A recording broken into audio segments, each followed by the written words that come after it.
Hello there, welcome to Critic AL Reviews. Today I'm taking a look at Longlegs.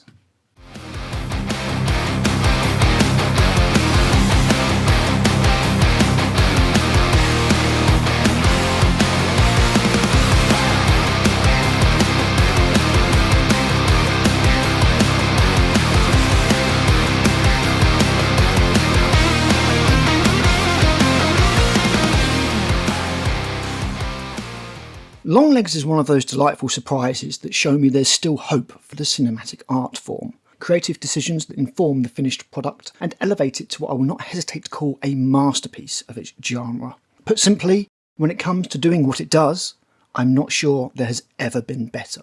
Before I continue, here is my traditional plot breakdown. Spoiler free, of course. It's the early 90s. The FBI are hunting a serial killer that has been murdering families for the last 30 years.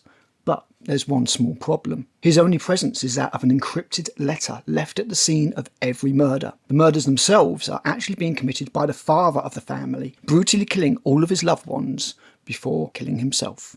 Added to this are the numerical and satanic influences to all the murders. A newspaper sensation, it is obvious there is a pattern, but it is one that, as of yet, the FBI have been unable to discern. When junior agent Lee Harker's partner is killed, she is brought deeper into the investigation in order to crack the case and bring Longlegs to justice.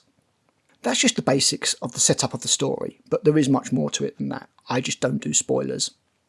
But one thing that I will quickly point out is that this is a slow burn of a movie. Anyone used to the fast-paced, thriller-minute, algorithm-based Hollywood content that is churned out like gruel slop may well find Longlegs dull and not to their taste.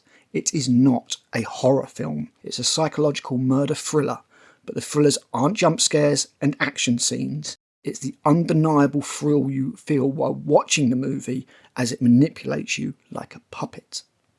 Now that I have that disclaimer out of the way, let me wax lyrical about how awesome this film is and why. Firstly, I'd like to talk about the atmosphere in the film and exactly how that is achieved.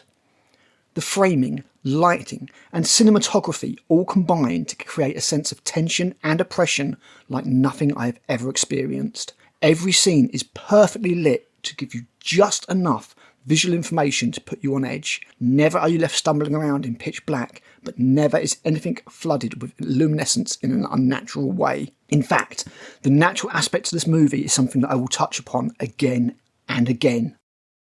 The framing is genius. The distance of the shots perfectly illustrate what Osgood Perkins, whose back catalogue I will be checking out very soon, wants to convey. And let's not make any bones about it. Everything in the frame is intentional. You think that Bill Clinton's portrait is in the central frame repeatedly by pure chance? This film will be watched again and again, and as for all the details that I noticed, I'm sure there are many that I missed. Make sure you watch out for the clock though in the latter part of the film. And the cinematography, from the 4:3 retro aspect ratio for certain parts of the movie, complete with grain filter, to the low saturation and natural presentation, the low angle of certain shots, it's all set up and shot beautifully. There wasn't one moment of the film that I felt was lacking in any way, and I was constantly having my attention redirected to various areas of the screen by the expert composition of the shot. But the real star, the thing that makes this a masterpiece of tension and oppression, is the sound. The sound design on this film is like nothing I have ever seen before. If you remember my review of the awful In a Violent Nature, I bemoaned the fact that it had no score at all, just some pop songs scattered throughout the film. The film score is essential at providing a soul and voice to a movie, and In a Violent Nature had none, making an already boring movie almost intolerable. Longlegs has a very minimal, unconventional score. No theme, no motifs, just chimes, screeches and harsh tones. They might actually be tritones, the devil's chord, as other musicians will know it.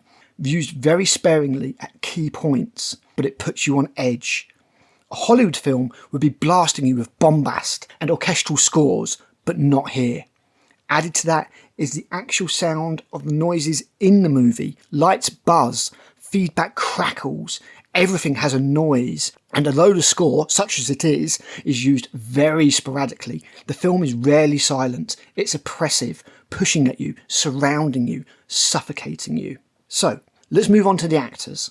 Micah Monroe is great as Agent Lee Harker, a socially challenged, young agent with an eye for detail. The film is never so crass as to signpost her as obviously autistic or something along those lines, and her character and motivations are informed by clever dialogue and her actions. You know, like film used to back when writing was good.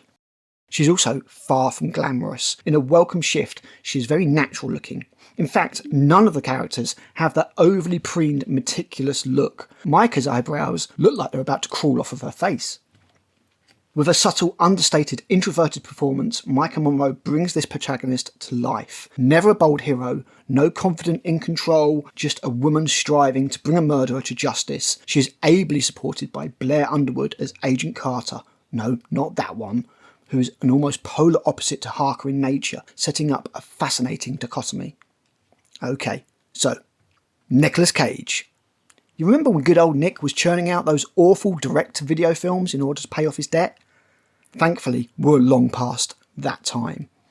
Not that some of them didn't provide some entertainment in a Nick Cage kind of way, but now he's doing the films he wants to, and it shows.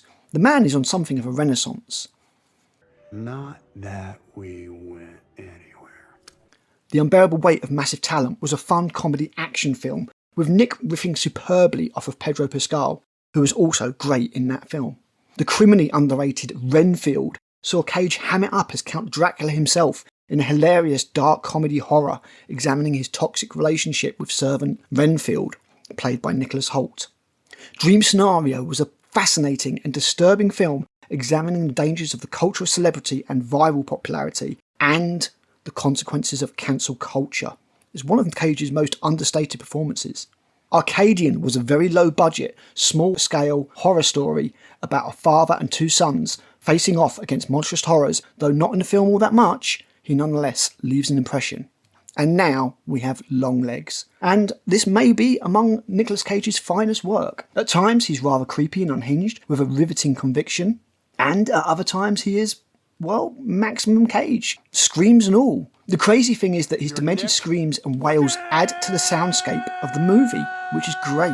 Certainly you can't take your eyes off him while he's on screen, which in all honesty isn't all that much. He's probably in the film for around about 20 minutes or so in total. He's caked in more makeup than all the rest of the cast combined, and even through it all, he exudes a wrongness and restrained malevolence that is hard to deny. If I had to pick out any flaws at all, I would say that there were a couple of moments, and just moments mind you, where a character might do something that I didn't think was quite in line with previous actions, or a conveniently timed happenstance might just for a second take me out of the movie ever so slightly. It's also worth saying that with the plot of the movie, again with no spoilers, something happens towards the end of part 2. The movie is actually split into 3 parts. That means the third part maybe doesn't quite have the power and impact that one might expect. I still think it stuck the landing, but it's just a minor thing that is worth noting. The last criticism I have is a purely personal one. This film is a 15 certificate in the UK, R-rated in the US. I would love to see what an unrated 18 uncut version would look like. Let's hope for a director's cut when it comes out in physical release. Overall, Longlegs is fantastic, a phenomenal achievement that shows up Hollywood just as Godzilla Minus One did last year. And it's worth pointing out that this film has a budget less than the kaiju classic. It's a superb example of how to achieve maximum results through pure creativity and talent. It's a creepy, tense, oppressive triumph, and you really should check it out. It's certainly a film that I will be going back to revisit again and again. Thanks for watching. I've been Critic AL. I'll be back with another movie review soon.